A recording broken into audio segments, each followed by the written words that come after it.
Well, hello everybody, welcome back. Jiujitsu2000 here. I'm with Miss Bella.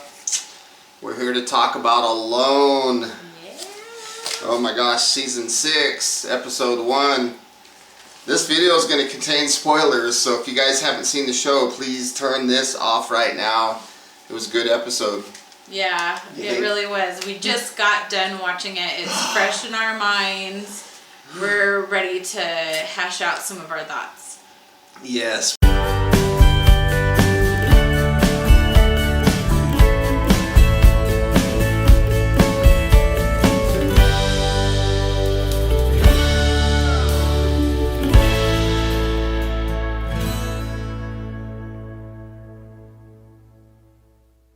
We watched it on Hulu, on the History Channel. You found it, right? Yeah, live actually. Yeah, it was pretty cool. So the first episode, they call it episode 1. The title of the episode is Icebreaker. So we're starting off on day 1. We have 10 people. It's 9 o'clock in the morning. Starting off with Barry. Yeah, Barry. Now, just to let you guys know, we have not studied the contestants. We haven't read nothing. I don't know what items they got, nothing. So this is what you get right here. Yep.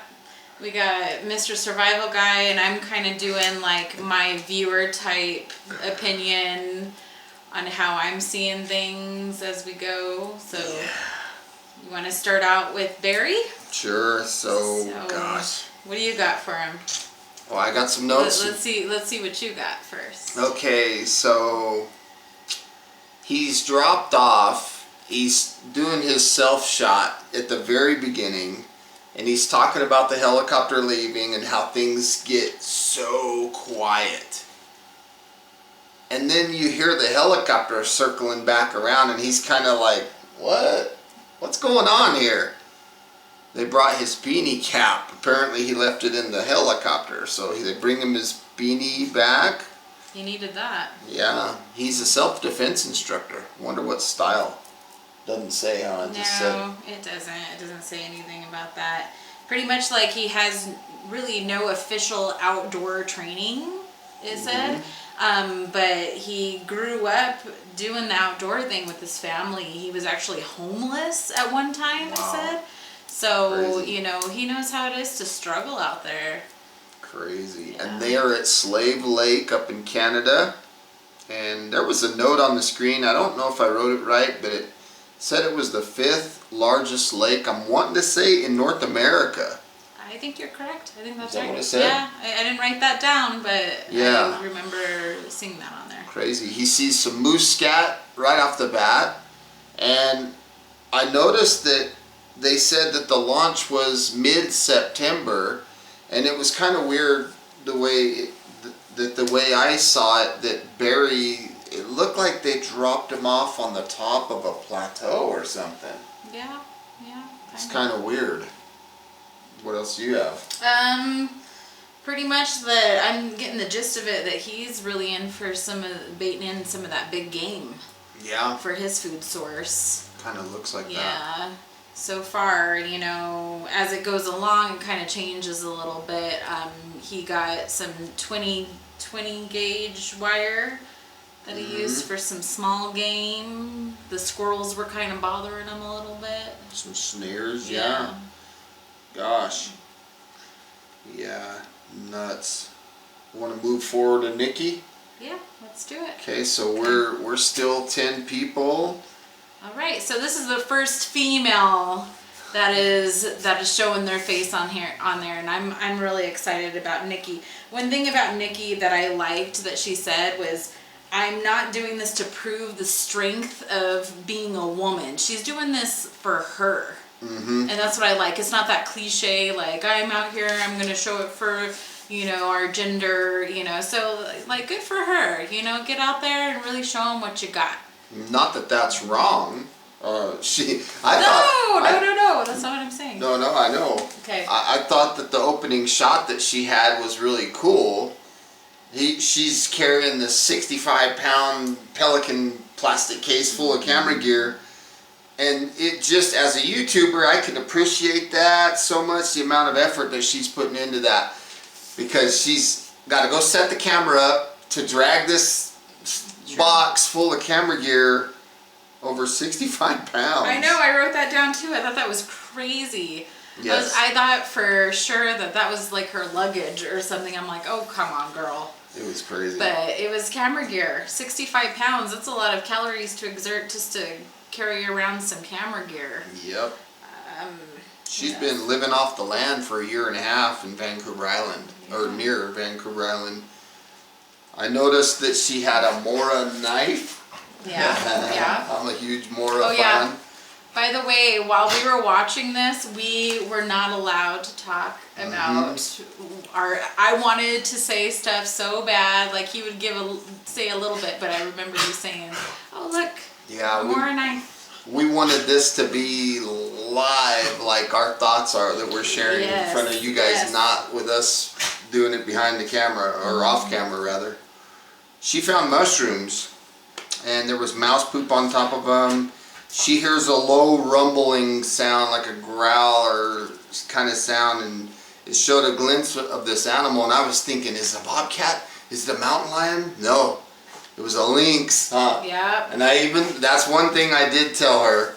That looks like a lynx. Yeah, little tidbits of stuff, but she says that, that can't be on her meal ticket today because they're an endangered species, so yeah, you can't use that. But she was doing her mushrooms, and they weren't looking all that great with having scat and poo on them, but she's willing to harvest and do whatever she needs to have food, Yeah, one thing I noticed about when she saw the lynx, she chose to follow the animal, and she was excited. Yes. Because she knows that if the lynx is around, that there's hair or what? Yeah, smart. Yeah, that's what I was thinking. She's resourceful. She's understanding that, just because I can't have that big game, I know there's got to be some small stuff in the area. So, good for her. My opinion too of the sighting of the animal, when the cast gets dropped off, they are inserted into the ecosystem that they're going to, and I think the animals that are used to being in their ecosystem, when something new gets planted in there, which are these people, the animals have a new smell, a new scent, a new something to look at, so they go and investigate, I think. Checking it out. I think that's what's going on with the lynx. Probably the most animal activity that you're going to see is in that first, couple days? First few days or something, first week maybe. Right. I'm guessing. So that's all I have for Nikki right now. Yeah, that's about it for me. Moving forward to Nathan then. Nathan. 1,300, so it's just after 1 o'clock. We still have 10 people left. He did something kind of funny. He sees a squirrel way up in the tree, shoots an arrow at it. The arrow gets lodged in the tree, and I'm thinking, oh, dude, really? Come on, man. Already you're going to lose an arrow in the tree? So then he cuts this whole tree down. Calorie expenditure, I was thinking, golly, that's crazy. Yeah.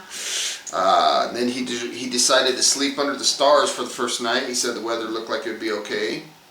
Yeah. First guy in the history of Alone to not bring a ferro rod. Yeah.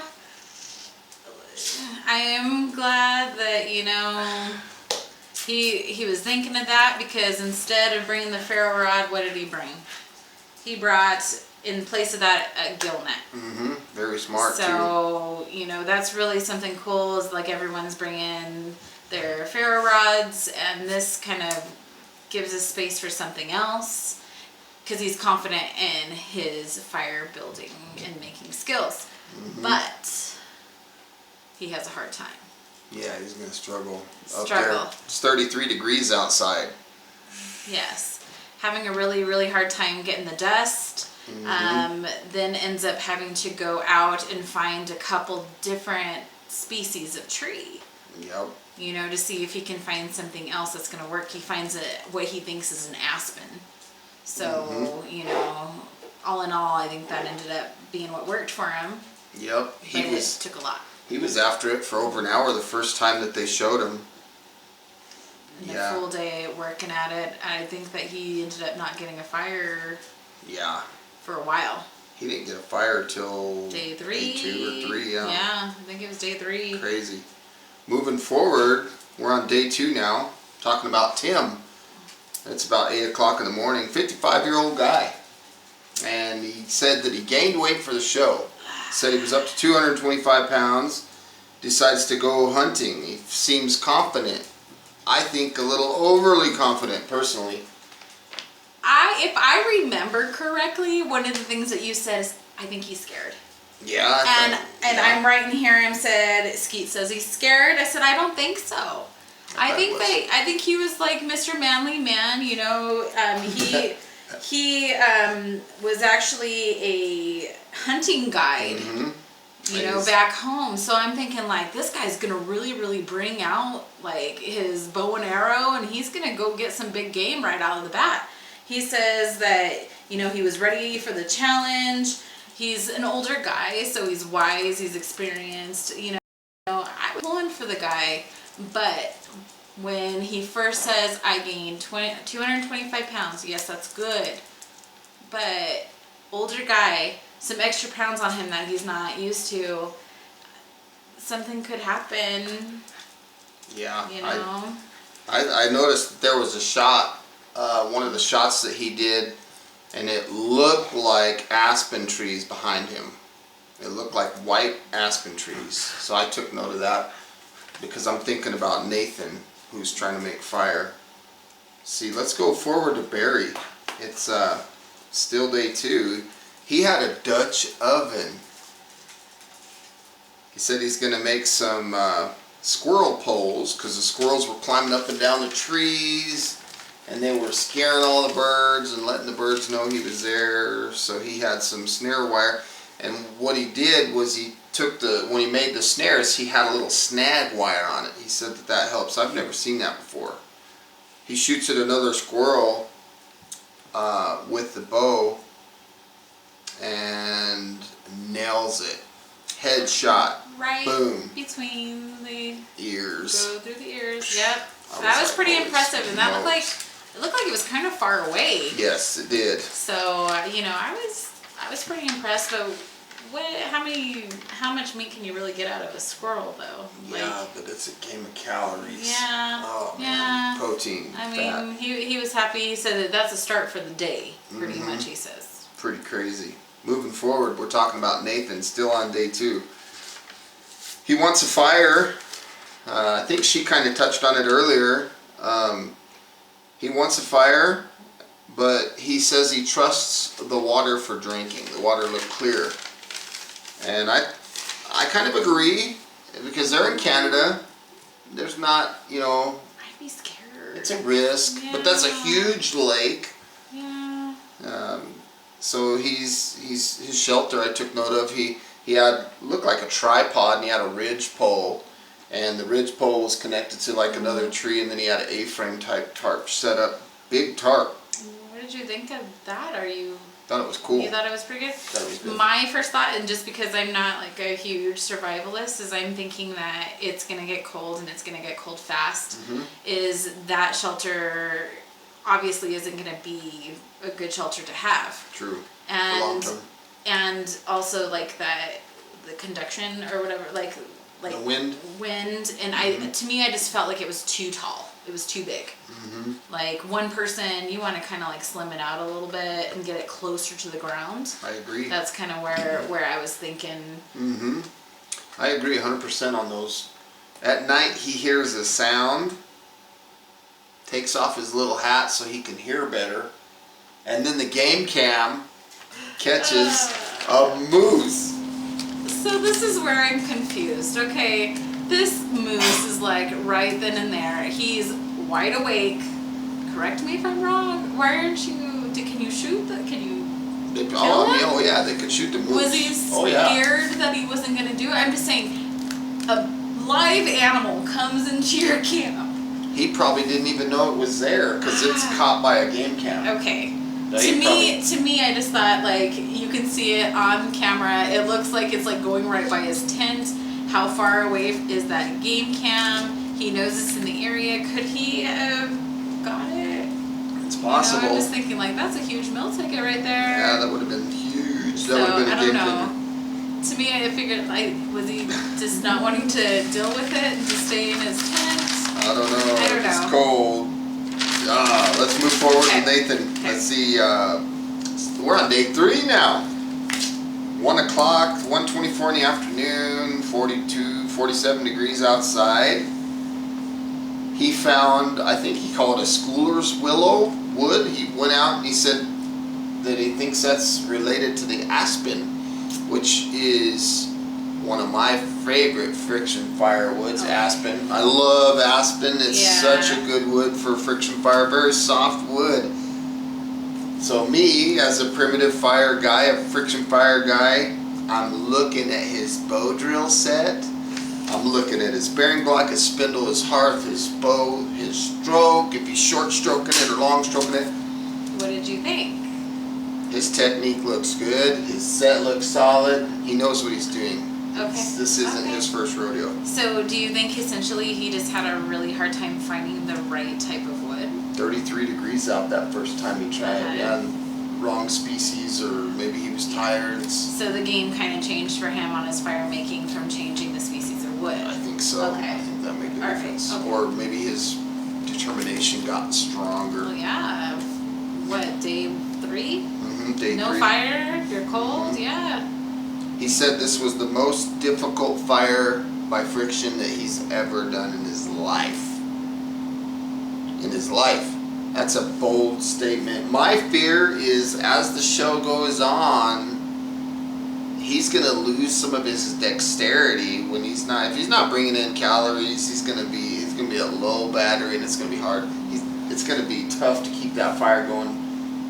And not having a ferro rod, just being able to say, heck with it, I got my ferro rod, and I can just do it this way. Yep. So, I mean, it's gonna be a challenge for him. You got anything else for day 3? No, because I didn't really do it by days, so that's why I jumped ahead, and I'm sorry, but It's okay. because I'm excited. I am too. But I did it by just the person, not really the days. You're a lot more organized than me, so. Thanks. Moving forward, then I guess. Yeah, Day let's 4. go. Day 4, 8 in the morning. Tim, a new character. Well, we've seen him before, right? He's funny. He's talking to the trees. So I start cracking up because he's talking about like all the other contestants and how some of them are like really like living off the land, and they really like appreciate every single plant that they have to bring from the earth, every animal, and he appreciates them, but in a way he's kind of mocking a little bit, and so he talks to the tree. That was hilarious. And it was so funny because he goes, "I'm so sorry, Pine," or whatever, but I'm gonna have to cut you down. Yeah. And then he looks at the camera and says, "That's not right." Yeah. No. He's funny. He's Funny guy. hilarious. Already I'm just like, oh my gosh, this guy's gonna be hilarious. Yeah, he's funny. Good television. No food yet. Let's not forget it's day 4. So he decides he's going to go scouting, and he finds a marshy, muddy area where moose would love to hang out. So he names it Lily's Bog. And he says the way to get to it is Eden's Way. I guess those are names of his grandchildren, which I thought that was cool. That was cute. And what did he find? He found something. He actually found he found a shovel. Yeah. Yes. Yeah. So Big, huge thing for survival. I'm just like, come on, really? Like, did somebody seriously maybe place that there? No. The rule of alone is that if you find something just out there open, it is fair game. You grab that, you use it. And this show is it's the most real survival show I think out there. They don't plant stuff on alone. I think that was a legit deal. I know.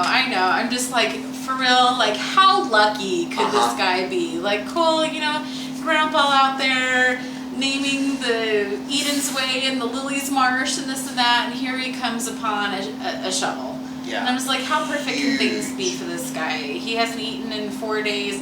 Already my heart went out to him. Oldest guy, I think, that's on the show, 55 years old. He just gained another item. Yes. He's got 11 items. Yes. And then he falls. You gotta, like, build up to that. This is the sad part. The guy falls. re-injures his knee from an injury he had back in like 1987, he says. And already, like, I'm digging this guy. He's funny. He's the oldest guy, and you can just hear it. Like, he starts kind of throwing up. You can hear, like, in the background. Coughing, he had to have hurt so bad. 2.5 hours heartbreaking. later. Absolutely 10:30. heartbreaking. 33 degrees outside. He slipped, fell, Yeah. can't walk. And I was thinking, my initial reaction when he first fell was, oh, shit. Yeah. Oh, man, this is a game changer. Either a medical pull, or is he going to tough it out? Did he break something? And I'm feeling down for him. I'm like, man, if it's broke, he's done. Right? Yeah. I'm thinking, sheesh. He can't walk. And then he gives the camera that long stare. You know what's coming. Yeah, and I'm thinking, oh man, it's over. So he picks up his radio. You hear the radio sound, and that's something that we see. Day 4. He taps. He taps out. And one thing that he does say is that, you know, big guy, he talked big stuff, you know, and he was telling the camera that he was so sad that he tapped out at day 4 when 100 different people that were eligible that would have been good for the show. More than 100. They had over 10,000 applicants. A lot of people could have been on the show, and here he is tapping out. You know, it wasn't his fault, you know, like, stuff happens. Accidents happen. Props to him for mentioning that, you know, he knows how deep the pool is to get on the show. You know, and it's unfortunate, but stuff happens, and I just think, like, this guy, he goes out hunting all the time. He's, you know, he's out tracking around all the time, and then day 4 on one of the biggest adventures of his life, of his whole entire life, and that happens. And I would be, personally, I'd be devastated. It is what it is. So I hope he's okay. Yeah, you know, me too. I really liked him. I thought he was me too. He was cool character. He was funny. I really liked him. But bye, Tim. Bye. Yeah. So day 4, moving forward, 11:24. We're talking about Nathan. 9 people left. He got a fire. He figured it out. He didn't get footage of it. They said the SD card was full on the camera. From trying for a day and a half to get the fire in the first place. It's on day 4. So we didn't see it, but he did have that fire going, and that's huge. Big thing. Huge. So he checks his gill net. His gill net that he was able to get because he didn't have his ferro rod. So it was one extra thing that he did get. It was worth it. And I'm thinking, like, he's probably not going to have anything. It's disappointing, you know. He walks out there. The water looked really clean in the lake. He walks out there. He gets his fish. Huge fish. This big.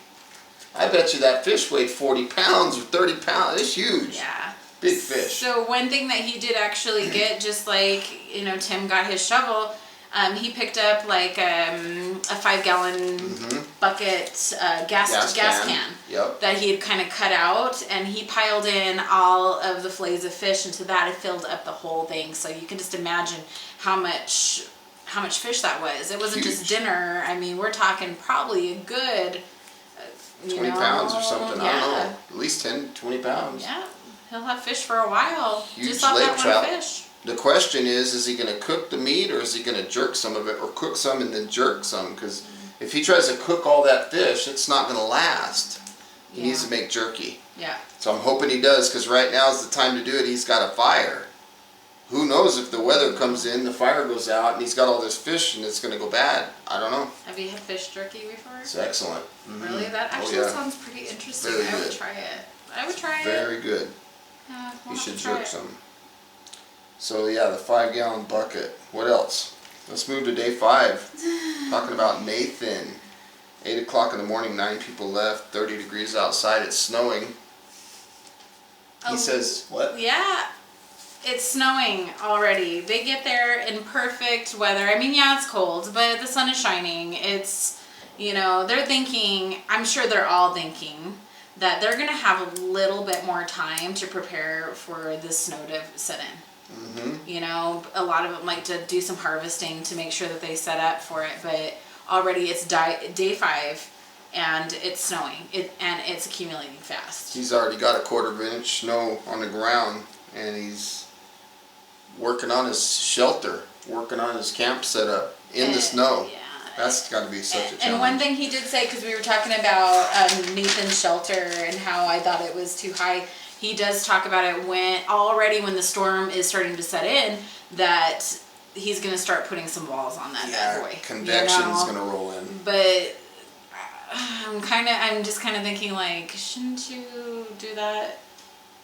Yeah. Like, but I know that all of them weren't really thinking that weather was going to set in that fast, that soon into, you know, their time being there. Surprise! So. Now we're at 9 o'clock.